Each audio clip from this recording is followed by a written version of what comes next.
누가복음 11장 27절에서 36절입니다. 키워드는 복이 있느니라 세상의 빛 보는 마음입니다. 이 말씀을 하실 때 무리 중에서 한 여자가 음성을 높여 이르되 당신을 뵌 태와 당신을 먹인 젖이 복이 있나이다 하니 예수께서 이르시되 오히려 하나님의 말씀을 듣고 지키는 자가 복이 있느니라 하시니라. 무리가 모였을 때 예수께서 말씀하시되 이 세대는 악한 세대라 표적을 구하되 요나의 표적밖에는 보일 표적이 없나니 요나가 니느웨 사람들에게 표적이 됨과 같이 인자도 이 세대에 그러하리라. 심판 때에 남방 여왕이 일어나 이 세대 사람을 정죄하리니 이는 그가 솔로몬의 지혜로운 말을 들으려고 땅끝에서 왔음이거니와 솔로몬보다 더 큰 이가 여기 있으며 심판 때에 니느웨 사람들이 일어나 이 세대 사람을 정죄하리니 이는 그들이 요나의 전도를 듣고 회개하였음이거니와 요나보다 더 큰 이가 여기 있느니라. 누구든지 등불을 켜서 움속에나 말 아래에 두지 아니하고 등경 위에 두나니 이는 들어가는 자로 그 빛을 보게 하려 함이라. 내 몸의 등불은 눈이라. 내 눈이 성하면 온 몸이 밝을 것이요 만일 나쁘면 내 몸도 어두우리라. 그러므로 내 속에 있는 빛이 어둡지 아니한가 보라. 내 온 몸이 밝아 조금 더 어두운 데가 없으면 등불의 빛이 너를 비출 때와 같이 온전히 밝으리라 하시니라. 아멘. 주께서 이미 임한 하나님 나라에 대해 말씀하실 때 무리 중 한 여자가 음성을 높여 말했습니다. 당신을 뵌 태와 당신을 먹인 젖이 복이 있나이다. 놀라운 하나님의 역사를 일으키게 하는 예수님을 낳은 그 여인이 복되다는 고백입니다. 누가복음 1장 48절을 보면 이 여자의 고백은 부정적으로만 볼 말은 아닙니다. 그런데 예수님은 이렇게 대답하십니다. 오히려 하나님의 말씀을 듣고 지키는 자가 복이 있느니라. 좀 더 지금 강조하여 말하고자 하시는 것이 있는 것입니다. 지금 하나님의 말씀을 듣고 지키는 자가 복이 있는 사람이라는 것입니다. 다른 일을 높이고 부러워하는 마음으로부터 자신에게 주어진 복으로 시선을 돌리게 하십니다. 하나님께서 오늘 내게 주신 복을 놓치지 않게 하십니다. 무리가 모였을 때 예수님께서 표적에 대해 더 가르침을 주십니다. 어떤 사람들이 예수님을 시험하며 하늘로부터 오는 표적을 구했는데 그들에 대한 직접적인 대답입니다. 이미 예수님은 많은 표적을 보이셨습니다. 그러나 그들은 믿지 못하고 시험하려 하여 계속해서 표적을 요구하고 있었습니다. 예수님은 그들을 악한 세대라고 부르시며 요나의 표적밖에는 보일 표적이 없다고 했습니다. 요나가 니느웨 사람들에게 표적이 된 것처럼 예수님이 이 세대에도 그러하다고 말씀하십니다. 요나의 표적이 무엇입니까? 요나를 통해 나타난 하나님의 역사가 무엇입니까? 32절에서 요나의 전도를 언급하고 있는 것으로 볼 때 그가 니느웨로 가서 심판을 경고하고 그로 말미암아 니느웨가 회개한 것을 가리킬 것입니다. 예수님은 솔로몬 때 왔던 남방 여왕에 대해서도 말씀하십니다. 남방 여왕이 솔로몬의 지혜로운 말을 들으려고 땅끝으로부터 왔었습니다. 그는 다른 무엇보다 솔로몬의 지혜로운 말을 들었습니다. 하나님이 주신 지혜의 말씀이었습니다. 요나와 솔로몬은 모두 하나님의 말씀을 전한 사람들입니다. 요나는 하나님이 전하게 하신 심판의 경고를 전했고 솔로몬은 하나님께서 주신 지혜의 말씀을 전했습니다. 그리고 니느웨는 회개했고 남방 여왕은 그 지혜를 들었습니다. 그런데 요나보다 솔로몬보다 더 큰 이가 오셨는데 악한 세대는 표적을 보아도 회개하지 않고 말씀을 들어도 듣고 나오지 않는 것입니다. 그러므로 니느웨와 남방 여왕은 심판 때에 그 악한 세대를 향한 정죄가 될 것입니다. 요나와 솔로몬으로부터 하나님의 말씀을 들은 니느웨와 남방 여왕은 모두 이방인이었습니다. 그런데도 하나님의 말씀을 들었습니다. 그러나 하나님의 백성이라고 자부하는 이스라엘이 듣지 않고 오히려 시험하며 표적을 구하고 있으니 악하다고 하지 않을 수 없습니다.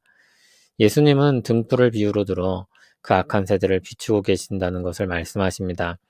등불을 켜서 속이나 말 아래에 두지 않는다고 하셨습니다. 여기 이라고 번역한 말은 어둡고 감추인 지하실과 같은 곳을 뜻합니다. 말은 곡식 등의 부피를 재기 위한 그릇을 뜻합니다. 모두 등불을 켰으면 감추거나 덮으려고 하지 않는다는 뜻을 말하고 있습니다. 오히려 등경에 두어 들어가는 사람이 그 빛을 보게 하려 불을 켤 것입니다. 바로 요나보다 솔로몬보다 큰 이이신 예수님이 세상을 비추기 위해 켠 등불입니다. 몸에서는 눈이 등불 역할을 합니다. 눈이 정상이면 온 몸을 밝게 보고 잘 살필 수 있을 것입니다.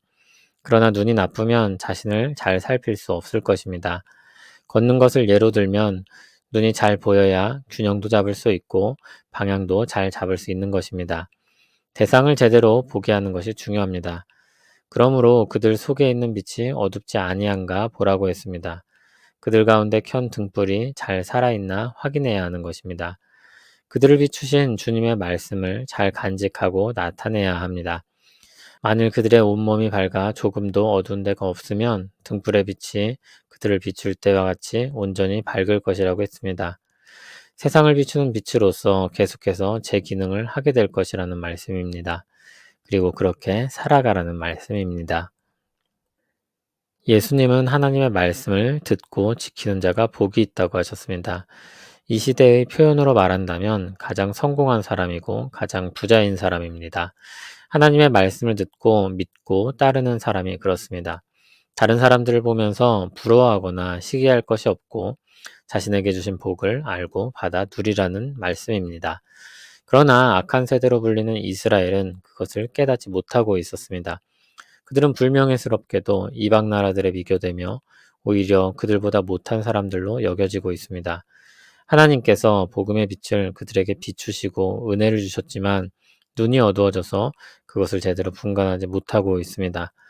그러나 36절을 보면 온전히 밝을 것을 기대하고 바라는 말씀으로 주님의 가르침을 마치고 있습니다. 다시 말해 돌이켜서 세상의 빛으로 다시 기능하라는 말씀입니다. 이제 이와 같은 역할은 세상의 빛으로 부르신 이 시대의 영적인 이스라엘인 주님의 교회에게 주어져 있습니다. 주님의 빛으로 세상을 비추는 것입니다. 그렇다면 우리 자신을 살펴 힘써 복음의 빛을 비춰야 할 것인데 무엇을 어떻게 살펴봐야겠습니까? 오늘 본문 34절과 같은 내용이 마태복음 6장 22절에서 23절에 나옵니다. 그리고 이어지는 마태복음 6장 24절에선 한 사람이 두 주인을 섬기지 못한다고 말씀하시며 하나님과 재물을 겸하여 섬기지 못한다고 하셨습니다. 재물의 마음이 빼앗기면 눈이 어두워지는 것입니다. 하나님을 믿지만 재물의 마음이 기울어 둘 다를 바랄 때 마음이 어두워지고 세상을 비추지 못하게 되는 것입니다. 그러므로 우리 마음이 하나님을 사랑하는 마음에 이끌리는지 혹은 다른 것에 마음이 빼앗기고 그것을 사랑하는지 살펴야 할 것입니다. 보는 것은 마음의 문제입니다. 마음에 있는 것에 눈이 가는 것입니다.